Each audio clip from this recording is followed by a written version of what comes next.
All right, I'm delighted to have camogie legend Ann Downey on the line. Evening, Ann. Good evening, Nathan. How are you? Very well. Congratulations on the new role. You're the manager of the St Patrick's Ballyragget Intermediate Hurlers. Caused quite a stir last week. Were you surprised with the stir and the amount of conversation that was had about it? I was, to be quite honest. I suppose when I took the job, really, I was just stepping in to help the lads. I had worked with them as probably coach 2009 when they were minors, and 2011 when we won the under-21 championship. And there wasn't much of a stir about things then. And when I was asked to do the job, I was just delighted and honoured, to be able to help out the club, because I'm from Ballyragget myself, and they've been very good to us over the years, and all the times both Angela and myself were playing, we got great support. So it's great to be able to give back. But, I just can't believe, the amount of airtime that the whole topic has been given so far. It's hard to know whether it's a positive thing that's getting so much airtime, that we're having this conversation about a female being in charge of a men's team. And I know Fiona McHale was in studio a few weeks back, who's taking charge of the Claremorris senior football team in Mayo, and it's starting to happen more and more, and it shouldn't be unusual, but unfortunately it is still unusual. It is, yeah, and I could name 5 or 6 great coaches, Juliet Murphy down in Cork, Fiona O'Driscoll did a football and a hurling team. Actually, Father O'Neill's were in the All-Ireland last weekend against Tullaroan, and Fiona O'Driscoll had trained them for a long time now. The only difference is, the last time I was with the lads, I was coach. This time I'm manager. The easiest job is probably to be manager. I suppose you're just there because if something goes wrong, you're the person that's going to get the kick in the pants. But there's plenty of good female coaches around in every grade, and I suppose not getting the recognition, and maybe it was just the name that has stirred the interest at this point in time. But, mindsets have changed, and that's a good thing. Was it an ambition? Was it something you'd been thinking about in recent years, that you'd like to go and get involved as a manager in the men's game? But it sounds like you don't seem to think it's that much of a difference between maybe what you were doing before as a coach. No, it wasn't an ambition. When I finished with the camogie team after Galway had beaten us last year, my intention was really just maybe to go back playing a bit of golf and spend some time in Kerry and all the rest. But little did I think that was going to change. And of course, as I said, when the lads came knocking, it was very hard to say no. And it was a great privilege, as I said, to be asked. And the competition in Kilkenny is ferocious. There's so much hard work that has to be done with every team to try and win either a junior, intermediate, or a senior championship. So, while the task is going to be an uphill one, I'm happy to do it, and happy maybe to be able to give my experience that I've gained over the last few years with the camogie. It's exactly the same principles apply, whether it's a male or female team. From your time as a coach then of the male teams, have you noticed any differences? Like, are there slight differences in how you have to treat the different sexes, or do you very much go in with the same mindset for both? You have the mindset of both. You're dealing with probably 30, 35 different personalities. Obviously, maybe with the women, there might be 1 or 2 little different issues. A lot of the girls I would have been involved with were still in college, trying to get a job, trying to work at weekends. This intermediate team are probably a little bit more mature. There's not too many of them in college. They're all working. But certainly, with regard to putting structures in place, exactly the same. They have to be fit, they have to have their diet right, they have to apply themselves, and my mindset regardless won't be any different, to be quite honest, once we start off dealing with the guys. You spoke there about maybe going off and I guess having a quiet life and playing a bit of golf and enjoying your weekends, and you had a little bit of time after last year's All-Ireland final when Kilkenny were beaten and you were in charge of the side. The fact that you've gone back in so quickly, would you accept that you're probably addicted to the game at this stage? Probably am, I suppose. You come from a small parish, and like most parishes, isn't it the GA, that keeps it all together. keeps us going. And I suppose from the time that we were young, we were involved with St. Paul's, then Ann Downey, then with Kilkenny. My father, Lord of Mercy on him, had played for Kilkenny, so obviously we had always that great interest in the GA. It's something, I suppose, that we're born with, and as I said, it'll be long enough I won't be able to be involved. I'm healthy, I'm delighted to be able to do it, and I'm looking forward to it. The defeat last September then in the final, and you won an All-Ireland with Kilkenny back in 2016. Obviously, as a player, you've 12 Camogie All-Ireland titles and still up there as one of the greatest, if not the greatest Camogie player we've ever seen. The defeat this year then, the 3 in a row, how do you deal with that? The week afterwards, how are you trying to process that like, one All-Ireland final in a row is difficult, 3 in a row, does it take some getting over? Well, sure it does. A lot. It's actually devastating, to be quite honest. But I'd have to say that we were beaten fairly and squarely by a very good Galway team last September. I would say probably 2017. I was more disappointed with the way things played out. We were beaten by a point. The same day we couldn't buy a free. There was a few decisions that went against us, but that's sport. You get them some days and you won't the next. But I would say probably 17 and 18 were very hard years for us to take, more so than last year, because they were an excellent side, and we just didn't perform on the day, weren't let perform, to be quite honest. So for the girls, to regroup and be able to go back, take some encouragement and some heart, and the girls have that in abundance, but the standard is very high, and there's never a guarantee that you're going to be back in an All-Ireland. So obviously when you get to an All-Ireland you would love to win it, and the heartache is does stay with you for a while. And I haven't really looked at the All-Ireland since last September. You haven't watched it back?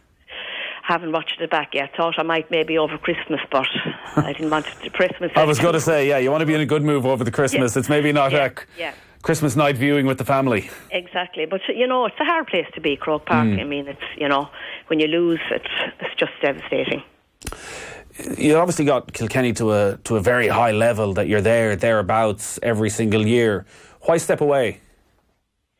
Well, because I felt that I really couldn't give any more, to be quite honest. I had been there for since 2016, 17, 18, 19, and that was my third stint going in with Kilkenny Camogie. I was starting back in 2002, and Brian Dowling had come in with me last year as the coach, and he was excellent with the girls, and I knew if I stepped away and that Brian took over, that I'd be happy, that Camogie was going to be in a good place in Kilkenny, and it is, because he has put now a great team around him with Philly Larkin and Tommy Shefflin going in with them, and Ray Chandler is still there from last year, so they have a great setup, and obviously Angela and Breda Holmes are still there in the background as well. So there's a great setup, and I was happy, that I was leaving Camogie in a good place, and really they just needed a new voice. It does mean that the 11 senior Camogie teams this season are now all going to be coached by men, and we talk about inspirational figures and how inspirational you are, and that you're going and you're setting a template that hopefully others can follow. And I know that the Camogie Association, just in the last week or so, they launched this new female coaching and mentorship initiative to try and help female coaches make that step forward. Are you disappointed in any way that we are in a situation where still 11 senior Camogie teams all coached by men, that female coaches aren't being given more of a chance? Well, I wouldn't say that they're not being given more of a chance, to be fair, Nathan. I think it is, that it is time consuming. It's a 7-day week. It's not just, the 3 nights that you go training. There's so many other issues that go on around a team, as I said, personal problems that the girls might have or the lads might have that have to be looked after. It all impinges on a manager's time, and, you have to have that time to be able to give your 100% commitment to any team. Yeah, Sarah Donovan was in here at the weekend discussing that when you look at managers, quite often now the optimum age for managers sort of that 36 to maybe 45, 50 age group when they're trying to emerge in the inter-county scene. And for female coaches, that quite often is a time when you're starting thinking about having a family. And then it doesn't happen then, and by the time you're moving on in your life, maybe you're a little bit out of the game for too long. It's very hard to see how you fix that. Yeah, well, I suppose that here in Kilkenny, certainly there's a lot of women getting involved with the underage, and I think maybe they don't stay with the age. They pass on maybe their kids, maybe when they're 15 or 16, to maybe the man that's coaching, and they don't seem to go with them, but they're happy enough to do maybe the groundwork. But as I said, fixed mindset that we've had, it is changing, and maybe with my appointment, it will give the confidence to all the women that are out there, either managing or coaching, to stay at it and to give their time. But it is a huge commitment, and you have to be able to give it 100% to be happy with the job that you're going to do. Do you ever get the sense the lads treat you differently? No, when I was with the guys in 2009 and 11, they had the utmost respect for me, and I suppose the fact that some of them had asked would I go back was testament to, I suppose, the good times that we had, and that we didn't have any issues, and I don't expect any problems for the coming year, with the help of God. I guess when you're discussing Ballyragget, the obvious elephant in the room is what happened back in 2018 after they won that county title, and the video that was shared on social media and all the controversy that followed. Like, the impact of that on a small village and the club, I'm not sure how comfortable you are talking about it, but it's this national scandal it ends up being on a very small place where everybody's very recognisable and everybody knows what's happened. What was that like around that time in Ballyragget? And are people over that? Do you think the place and the club has been able to move on from that? We've moved on from it, to be quite honest.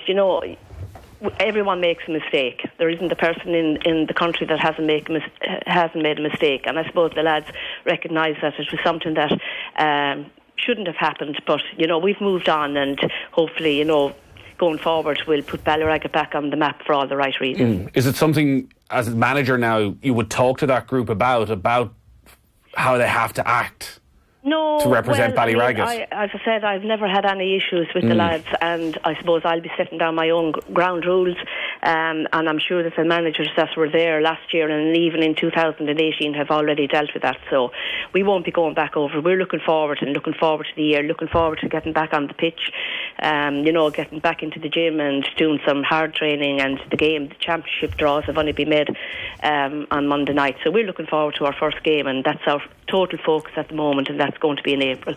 As I said, the competition in Kilkenny in the intermediate grade is ferocious. There's no guarantees. There's some great teams, Thomastown, Freshford, Young Ireland that we're playing in the first. Any team can win it.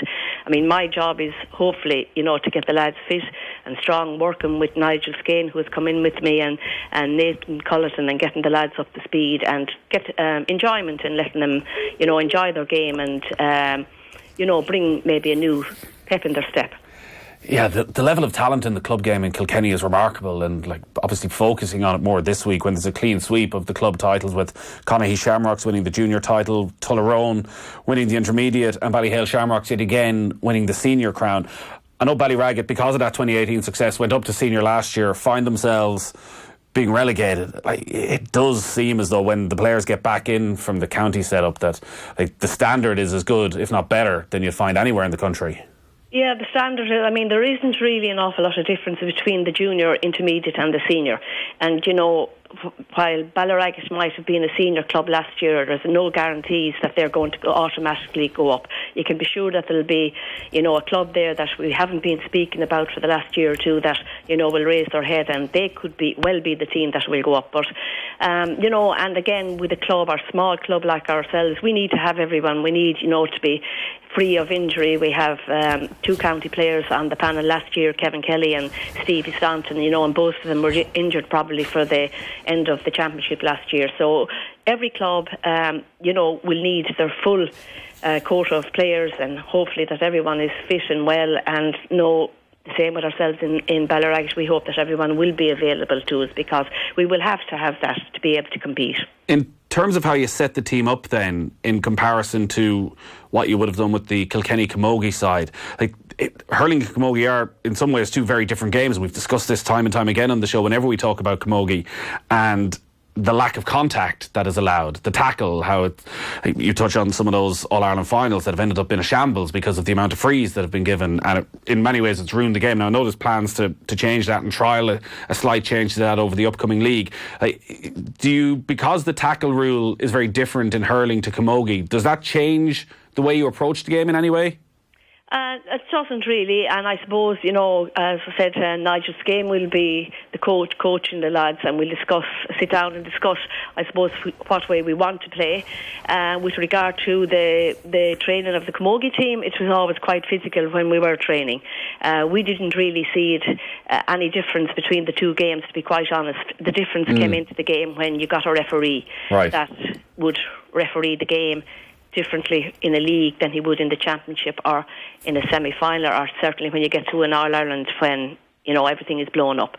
So, I mean, the big problem that I see with Camogie really is that you haven't got a referee that's going to be consistent. You get a referee and you know yourself that something is going to be let go today. You get a different referee and you know that you're going to be blown for everything. But why do you think that is? Like, is it that, like, obviously all referees are different in every sport, but is there a lack of depth when it comes to refereeing in Camogie? I suppose it's just, I would always say that, a referee really should, while the rules are there, he should really referee a game using his head. Sometimes they bring the rule book with them and they just referee to the letter of the law, which doesn't help the game. But as you said, they're changing things for the league and trying out new things, so hopefully the whole Camogie scene will change with regard to, the speed of play and the little bit of physicality coming into it. Yeah, there's 6 trial rules being implemented in the league ahead of proposals for a permanent change in 2021. No scoring with a hand pass, no deliberate dropping of the hurls permitted, frees inside the own 45-metre line allowed to be taken from the hand. There's rules around quick puck-outs, penalties, persistent fouling. But the one, I guess, that is of most interest is the contact area. It says a player may use minimal contact on an opponent's body from side on once they are making a reasonable effort to gain possession of the ball. Like, is that enough for you? If that's implemented correctly, does that change the game and change all those frustrations completely? Yeah, but how is a referee going to interpret that? Minimal contact. Like, what's a reasonable effort? Yeah. If it's an All-Ireland final, what's a reasonable effort to get the ball? You're going to do everything. Yeah. Again, it's up to the referee that you're going to have and how he's going to referee on the day. Is he going to be told, make sure that, it's a good spectacle and don't be blown the whole time? And you can be sure that happens. And you'll have a referee that, as I said, that will go by the letter of the law, and it may not be conducive to having a good game. So what would be the ideal scenario from your point of view? You're obviously one of the most experienced voices in the game. If Croke Park came and said, Anne, we need to change this, whatever you say goes, what are you saying? Well, how different are we from the hurling?